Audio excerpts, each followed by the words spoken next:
history, apologetics, and current events. From the housetops, coming up next. Our quest for happiness. Almost every doctrine or teaching of our holy religion has been denied, attacked, or distorted at some time or other in the course of history. Every intelligent Catholic, therefore, to protect him from being misled, should know the most important of these historic attacks on the doctrines of the Church. The four most important doctrines of our religion center around the Trinity. They are the unity of God, the Trinity of persons in God, the Incarnation of the second person, and the redemption. An attack on any of these doctrines is an attack on the doctrine of the Trinity, and vice versa. Since all other doctrines are wonderfully interrelated and centered in these, it follows that the mystery of the Trinity is the keystone and crown of all the revealed truths. Since the Trinity was not directly or clearly revealed in the Old Testament, there were no heresies opposed to it before the time of Christ. But there were errors that opposed the truth of God's existence and oneness, which are basic to the belief in the Trinity. Atheism denies the existence of a God or a supreme being. The word atheism is derived from the Greek atheos, without, theos, God. An atheist, then, is one who says there is no God. Now, as we know, we can prove from reason alone that there is a God. Faith, based on God's revelation, proves our reasoning to be correct. Nonetheless, there are some foolish persons who claim to be atheists. There are many more who live as if there were no God, and there are many more who keep God out of business or education or public affairs. These are our modern pagans. Polytheism flourished in the Old Testament times and still does today in pagan countries. Polytheism, many, theos, gods, teaches that there are many gods, not just one God. We, of course, can prove that polytheism is impossible because no one can be God unless he is supreme and infinite. Two beings, supreme and infinite, at the same time, are a contradiction in terms, similar to that of so-called square circle. Another error which strikes at the true nature of God is called pantheism. The word is derived from pan, meaning everything, and theos, meaning God. Pantheism denies the existence of a personal God and deifies some created thing. Pantheism teaches that God is the universe. A pantheist says that only one being exists, namely God, and everything else is a part of him. A pantheist looks at a flower and says that the flower is a part of God. We look at a flower and know that God is intimately within it, but that he is also distinct from it. God is an infinitely pure and simple being. There can be no parts, no material in him. Present-day Christian science and theosophy tend to be pantheistic. When we come to the New Testament, we meet a heresy in the very days of the apostles. This error was called Gnosticism. The word is Greek and is derived from a word meaning knowledge or superior wisdom. This error was of pre-Christian origin, but it became a parent of a group of heresies which flourished in the first 3 centuries. Gnosticism claimed to have special superior wisdom and preached salvation through knowledge. Instead of teaching that there is only one supreme being, it mixed Eastern religion with Christianity and taught that there were 2 supreme beings, one a god of good and the other a god of evil. All material things, the Gnostics said, came from the principle or god of evil, and all spiritual things came from the principle or god of good. It was to disprove this error that St. John the Evangelist wrote his Gospel. There were, however, many kinds and shades of Gnosticism.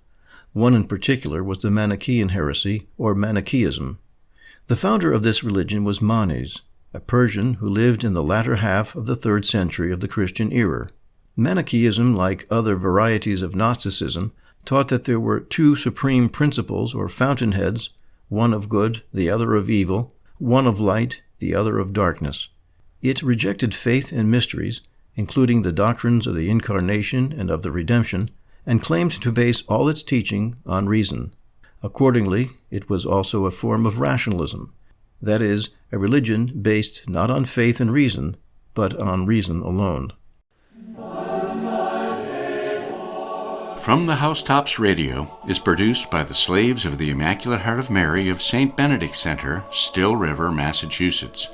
The purpose of From the Housetops Radio is to inspire a deep love and zeal for the Catholic truth by proclaiming the Church's traditional faith and morals in a clear, uncompromising manner. For more information, visit saintbenedict.com, all one word. Our Quest for Happiness.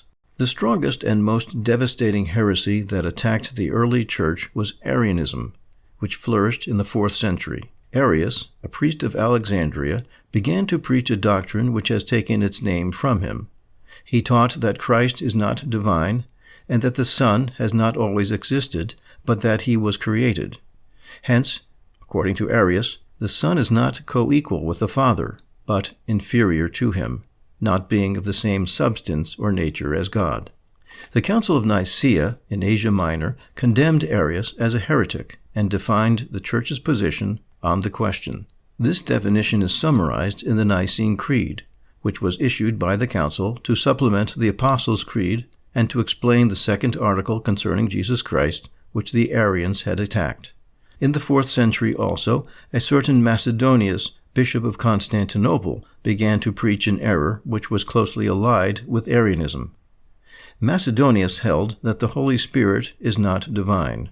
It was necessary to call a second council at Constantinople in 381, which examined and condemned Macedonianism as the Council of Nicaea had condemned Arianism.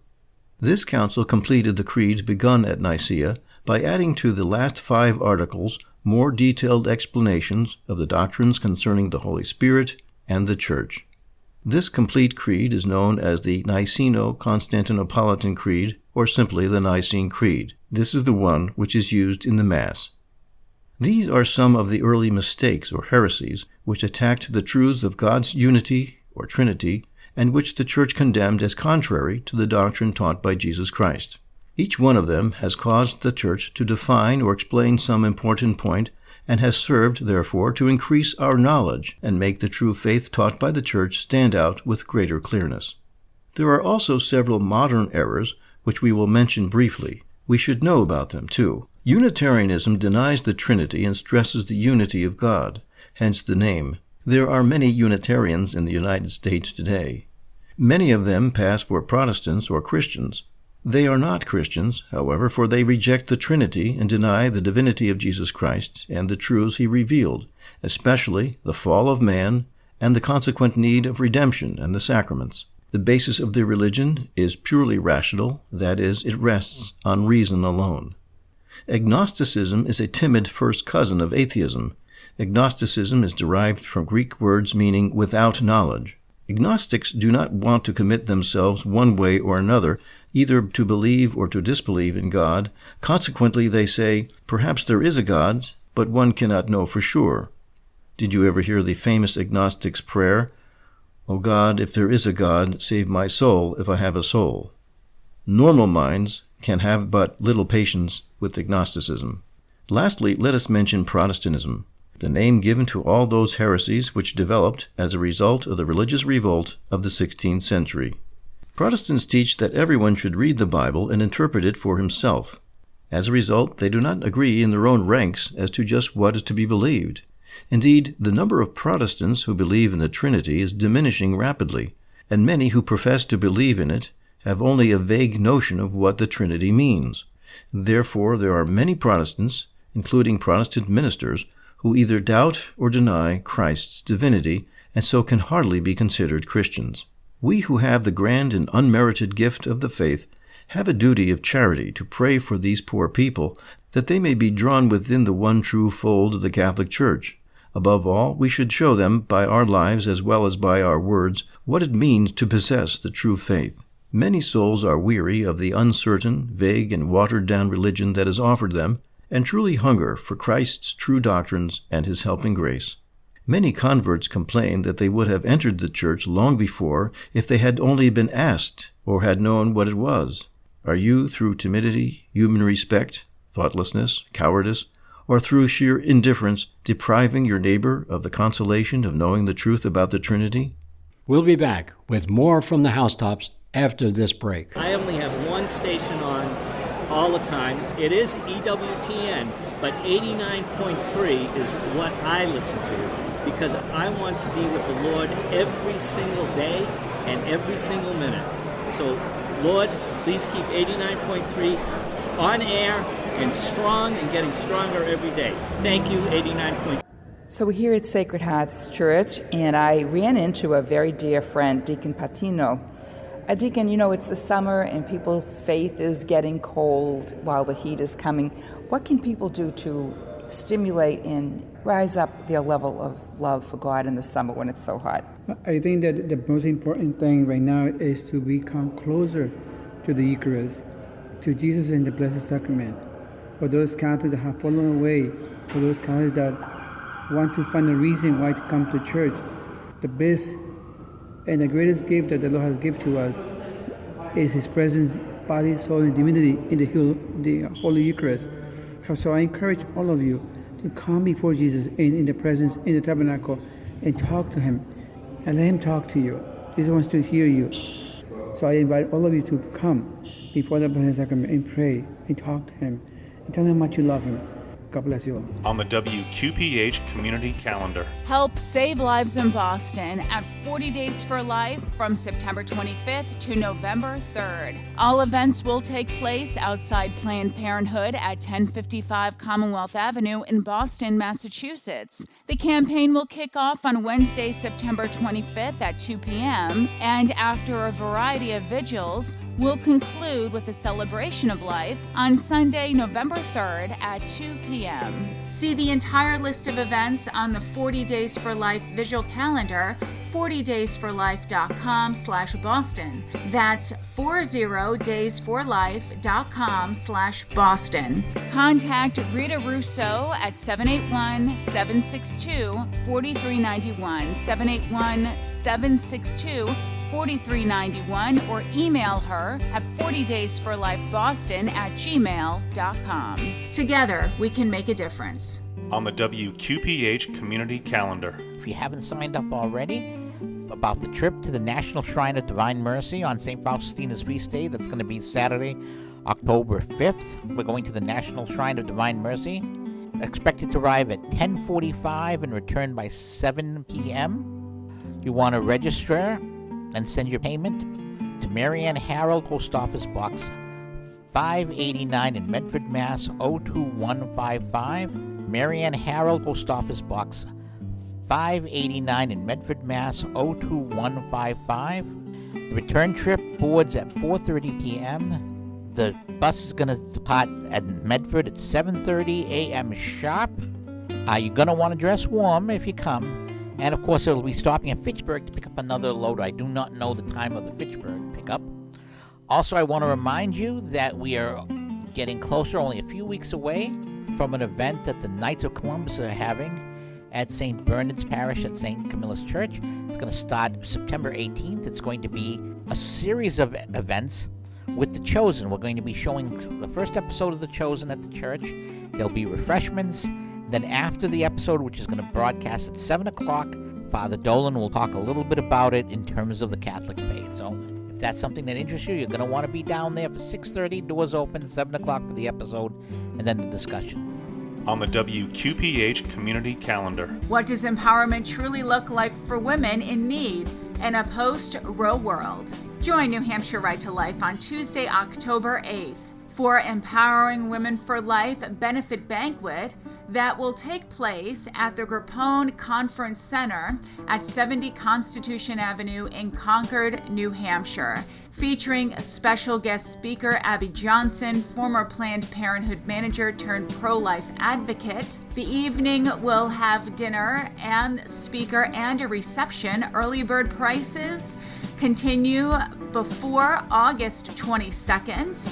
And for more information, call 603-230-8136, 603-230-8136, or visit New Hampshire Right to Life website, nhrtl.org/banquet 2024.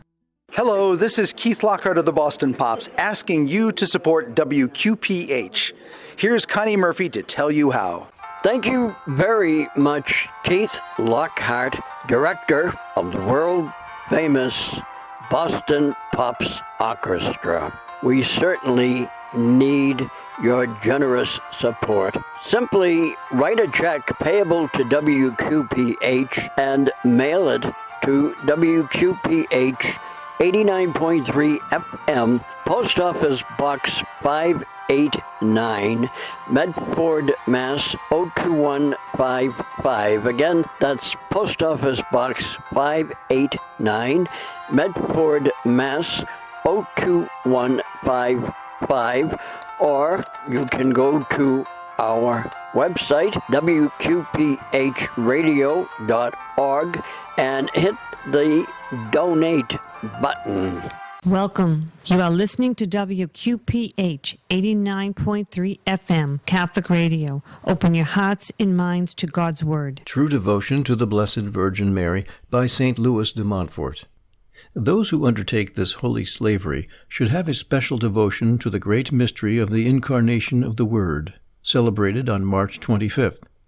Indeed, the Incarnation is the mystery proper of this practice, inasmuch as it is a devotion inspired by the Holy Ghost. First, to honor and imitate the ineffable dependence which God the Son was pleased to have on Mary, for his Father's glory and our salvation, which dependence particularly appears in this mystery wherein Jesus is a captive and a slave in the bosom of the Divine Mary, and depends on her for all things.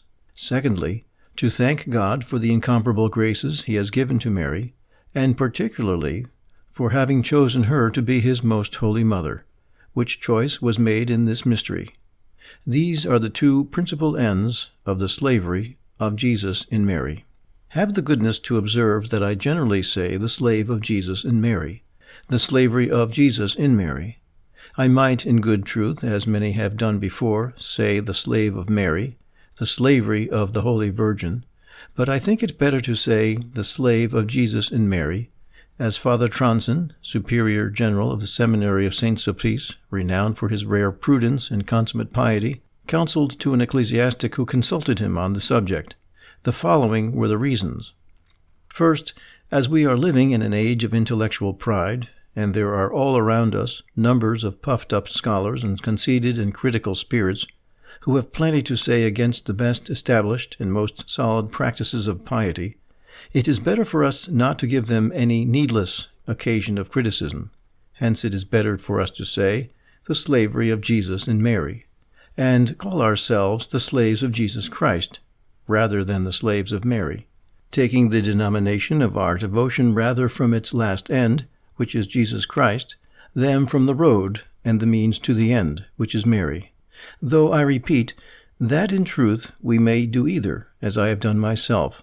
For example, a man who goes from Orléans to Tours by way of Amboise may very well say that he is going to Amboise, or that he is going to Tours, that he is a traveler to Amboise, and a traveler to Tours, with this difference, however, that Amboise is but his straight road to Tours, and that Tours is only the last end and term of his journey.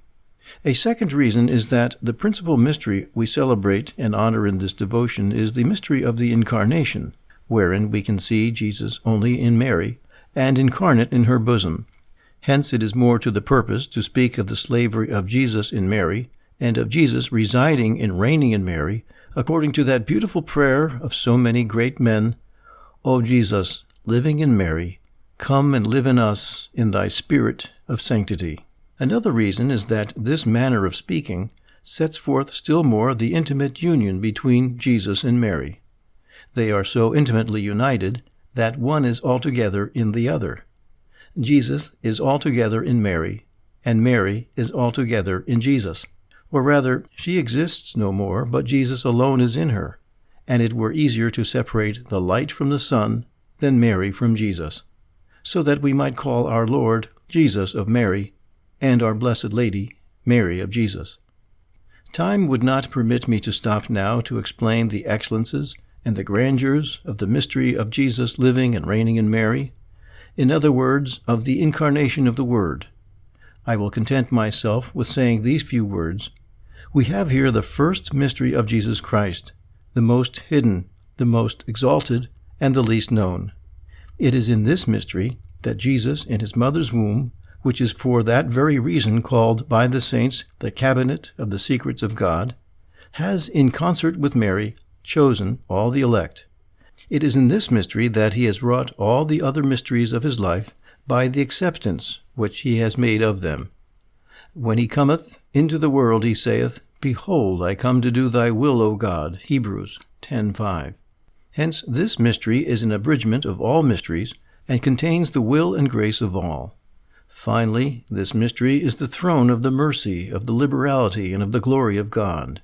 It is the throne of his mercy for us because, as we cannot approach Jesus but through Mary, we can see Jesus and speak to him only by means of her. Jesus, who always hears his dear mother, always grants his grace and mercy to poor sinners. Let us go, therefore, with confidence to the throne of God. Hebrews 4:16. It is the throne of his liberality toward Mary, because while the new Adam dwelt in the true terrestrial paradise, he worked so many miracles in secret that neither angels nor men can comprehend them. It is on this account that the saints call Mary the magnificence of God, as if God were magnificent only in Mary. It is the throne of his glory for his Father, because it is in Mary that Jesus Christ has calmed his Father, angered against men, and that he has made restitution of the glory which sin ravished from him, and that by the sacrifice he made of his own will and of himself, he has given him more glory than ever the sacrifices of the old law could give, and infinite glory which he had never before received from man. St. John Bosco, the great friend of youth, once said, "Frequent Holy Communion and daily Mass are the two pillars of education." At Immaculate Heart of Mary School in Still River, Massachusetts, students are blessed to attend the traditional Latin Mass as part of their daily schedule. Immaculate Heart of Mary School was started in 1976 in response to the needs of families who identified a crisis in Catholic education.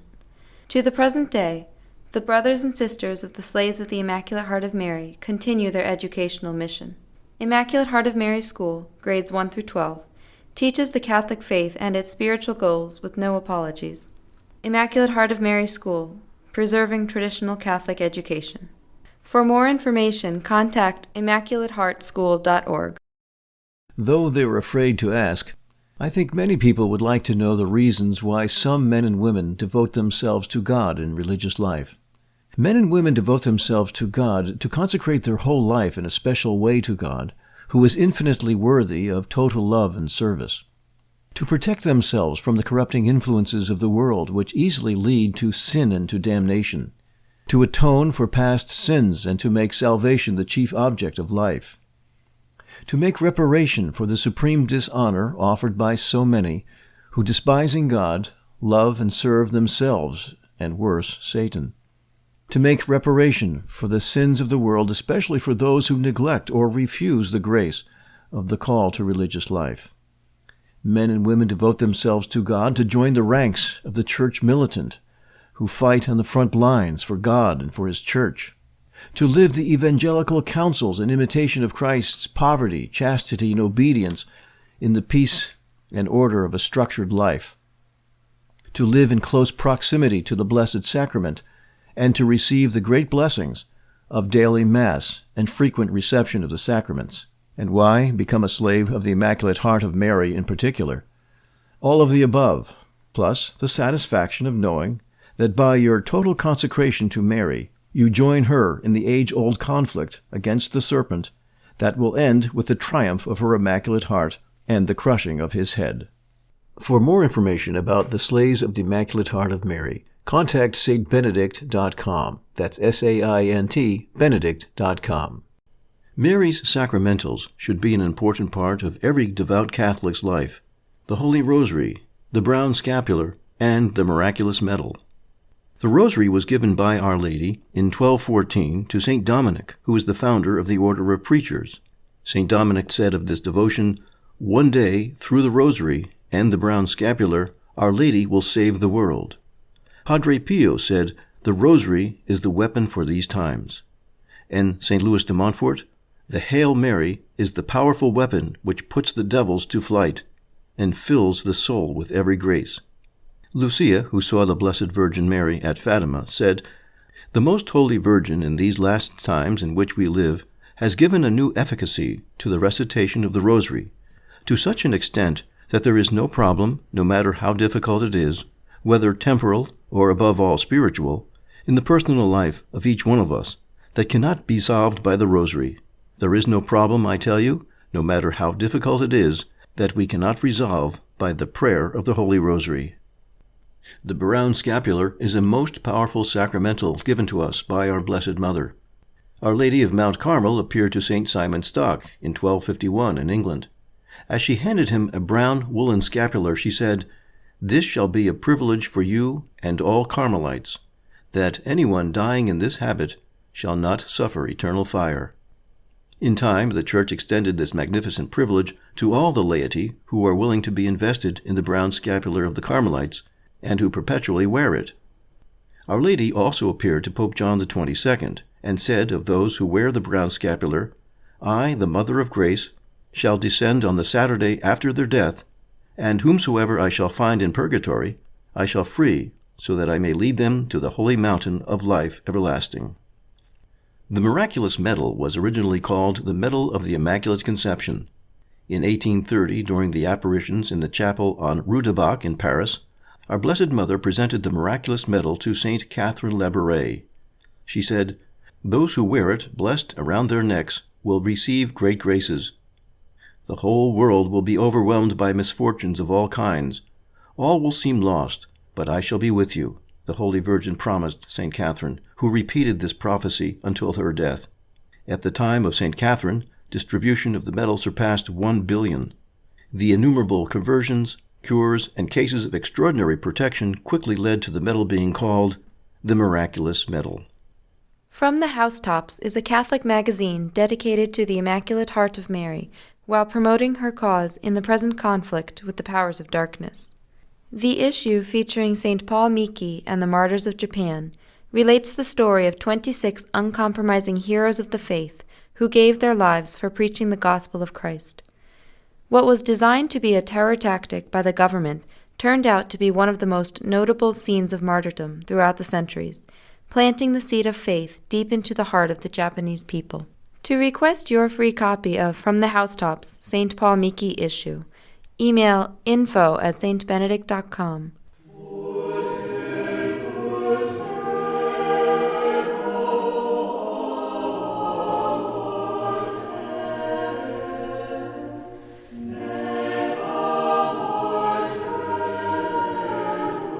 Well, this brings us to the end of our program, From the Housetops, that which you hear in the ear, preach from the housetops. And don't forget, you can receive at home From the Housetops publications, inspirational lives of the saints, and many other articles that will strengthen your Catholic faith. From the Housetops, available from stbenedict.com. I'm your host, Brother Matthew. Thank you for joining us. Until next time, God bless you. From the Housetops is produced by the Slaves of the Immaculate Heart of Mary, Still River, Massachusetts.